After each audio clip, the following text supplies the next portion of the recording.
Juan Kapitulo 6, versikulo 35. Si Jesus miingon kanila, "Ako mao ang pan nga naghatag sa kinabuhi. Ang muari kanako dili nagayod gutomon, ug ang mutuo kanako dili nagayod uhawon." Pan sa kinabuhi. Maglikon unta sa mong pagtuo, ug gagaka kami sa pagtuman sa imong mahal nga kasuguan.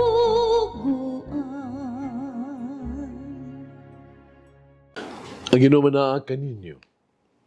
Santos nga Ebanghelyo sumala ni San Lucas. Usa kay gayon ni ana, samtang nag-ampo si Jesus nga siyarang usa, miduol kaniya ang mga tinun-an. Kinsa man kuno ako sumala sa sulti sa mga tao, nangutana siya kanila. Nagingon ang uban, ikaw mao si Juan Bubunyag, mitubag sila. Nag-iungusab ang uban nga ikaw mao si Elias. Sa tang uban, pagayo nag-ingon nga ikaw, usas mga propeta kaniadto nga nabanhaw. O kamo, unsa man inyong ikasulti, kinsa man ako nangutana siya kanila. Mitubag si Pedro, ikaw mao ang Mesiyas nga pinadala sa Dios. Pangipinahan sila ni Jesus, nga dili gayod masugilo ni ini kay bisan kinsa. Midugan siya pag-ingon, ang anak sa tao, kinahanglan na mag-antos pag-ayo, isalikwas mga punuan sa mga Hudiyo, kadagkuan sa mga pare, o sa mga tutudlo sa balaod. Patyon siya, o banhaon sa katulo ka adlaw. Ang Ebanghelyo sa Ginoo.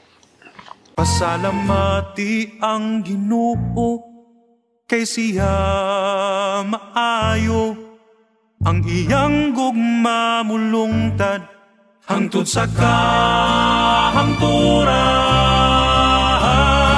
Pasalamati ang Diyos sa tanang mga Diyos, ang iyang gugma malungtaron.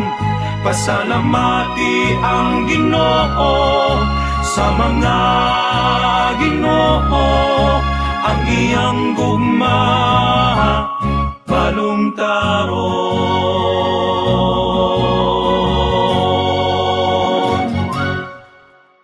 Atong ipunting ato ang pamalandong karon sa pangutanan ni Jesus ug sa tubag ni Pedro. Si Pedro miangkon, umidawat nga si Jesus mo ang gisaan nga Mesiyas. Siya miingon, ang Mesiyas sa Dios. Kini mo ang pagmatuod sa Dios nga Amahan. Kang Jesus, sa dihang sa Jesus, gibunyagan ni Juan dito sa suba sa Jordan. Mausab kini ang pagpahibalo sa Dios sa Amahan ni Jesus panahon sa Transfiguration sa bukid sa Tabor. Wala isulti ni Pedro dinhi ang gusto niya nga dungog ni Jesus. Gisubli lang niya ang gisulti sa uban. Si Pedro wala sa maglitok o bisan unsa aron lang pagpahimuot ni Jesus. Ang gisulti ni Pedro maong iyang personal nga conviction, yung personal nga pagka-discover sa kagulingon ni Jesus. Gisulti niya ang iyang nasinati uban ni Jesus. Siya misulti dili lang sa iyang ulo, kundi sa iyang kasing-kasing. Karon sama kang Pedro, dili kita magdula og mga pulong. Dili ta mag-imbento og mga pulong para lang sa pagpahimuot sa tuang mga higala, papakailap kita o mga papasakit o mga negatibo, mga pulong batok na atong dili nato gusto. Kinahanglan dili kita mogamit ang mga pulong alang lamang sa pagpahimuot kanila bisan kini dili tinuod o bakak. Kinahanglan matinud-anon sa tuang mga pulong. Kung si Jesus nangutana kanimo, kinsa man ako sumala sa sulti sa mga tao, sa mga imong tubag. Ipangayo ni Jesus kanato ang personal nga hukom. Mahimong nabalo kita sa ato ang teolohiya, sa mga katekismo bahin ni Jesus. Mahimo na itong masag-o na ito ang tanang yung mga pag-ampo, mga pagtulunan sa simbahan. Mahimo na itong ihatag ang tanan ng mga pagtulunan sa ito ang Kristohano pagtuo ilista ang tanan mga sugo. Pero mahimo usab yung mga utana, usab si Jesus. No? Makapangutana usab kita kang Jesus. Ginoo, sa may imo ikasulti kanako. Kinsa man ako para nimo.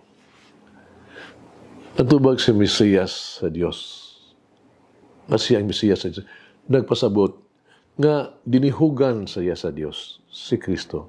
Kinuusa nga pagdawat sa gisaad nga mangluluwas. Wala sa mga Hudiyo, ang titulogod ng Mesiyas, nagpasabot man, o sa gamahanang politikanhong Mesiyas, na nagikan sa kaliwatan ni Hari David, o sa diadtong, no?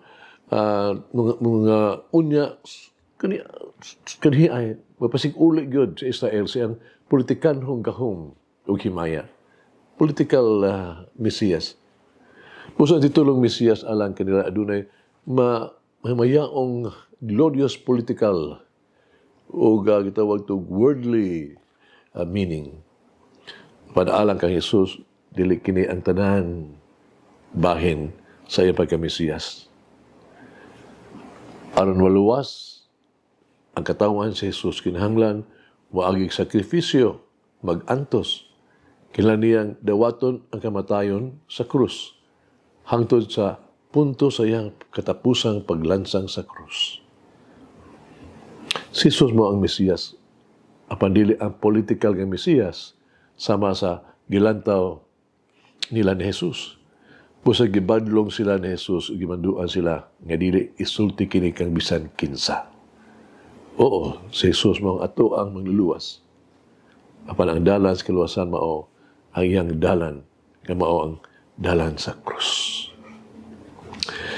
Busa kabataan ng babae, kung nagdamgo, kung siya nagdamgo nga si Jesus, nagigsulti ka niya, may ito siya sa iyang kura, paroko, gisultihan niya sa iyang damgo.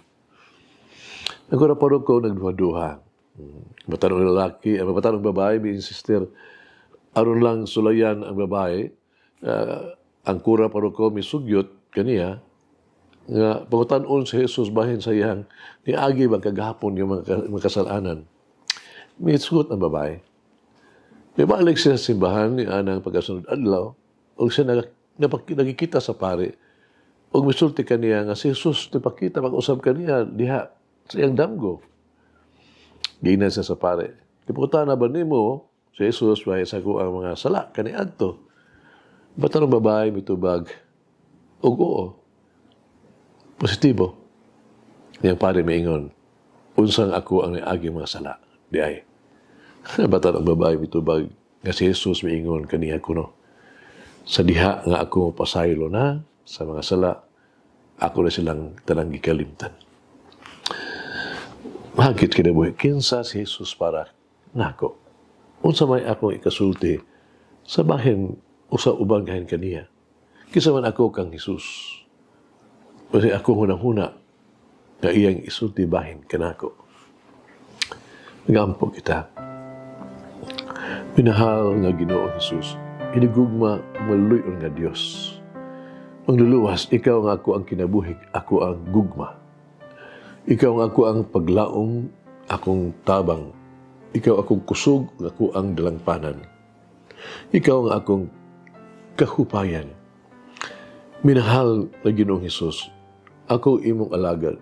Ako mo ang imuhang trabahante, no? O katabang. Ako mo ang imuhang sumusunod na tinunan.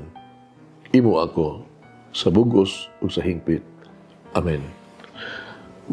Mama Mary, inspire me to say yes, to accept the will of God in each moment.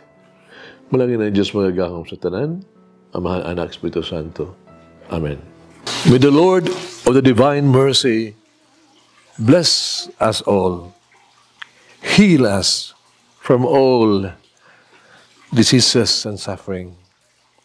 Ayun unta niya kita, tanang mga sakit na sa lawas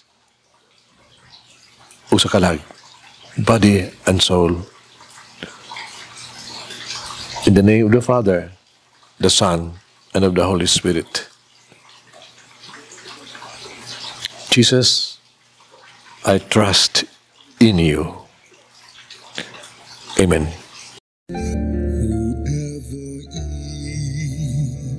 The bread of life will never hunger, says the Lord. Kay galaan inyong nabati ang pagpaambit ug hamubong pamalandong sa pulong sa Dios pinaagi sa tulumanon. Pan sa kinabuhi nga gidumala ni Monsignor Daddy Silva. Hangtod na usab sa sunod higayon, daghang salamat.